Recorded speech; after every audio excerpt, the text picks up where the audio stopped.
Hello বন্ধুরা, সুপ্রভাত সবাইকে। আশা করি সবাই ভালো আছো, সুস্থ আছো। শুভ বৃহস্পতিবার।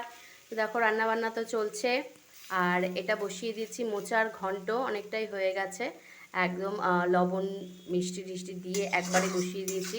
দেখতেই পাচ্ছ অনেকটা হয়ে গেছে আমার, ঝুরঝুরো ভাবটাও চলে এসছে, কারণ মোচার ঘন্ট। আর আমি মোচাটা আজকে একটু পেস্ট করে দিয়েছি, মানে অল্প একবার ঘুরিয়েছি, তাতেই হয়ে গেছে। আর দেখো অনেকটাই হয়ে এসছে, দেখতেই পাচ্ছ। আর এখানে তোমার সে আলুগুলো ভাজা ভাজা হয়ে গেছে, সব হয়ে গেছে। আর এদিকে করব হচ্ছে সয়াবিন করব, এদিকে করব হচ্ছে আলু পটলের রসা করব। দেখো এখন দিয়ে দিচ্ছি একটু গরম মশলার গুঁড়ো, আগে একটু দিয়েছি আর এখন একটু দিচ্ছি।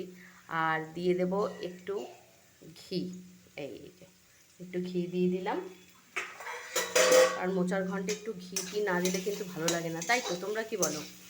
কার কার মোচার ঘন্ট ভালো লাগে আমাকে কমেন্টে জানিও। আর আমাদের যেহেতু আজকে বৃহস্পতিবার, আমাদের আজকে পুরোপুরি ভেজ, তাই আজকে আমার মেনুতে আছে মোচার ঘন্ট, আর আছে ডাল, পটলের ঝোল হবে, মানে ডালনা টাইপের হবে, আর আর সোয়াবিন হবে।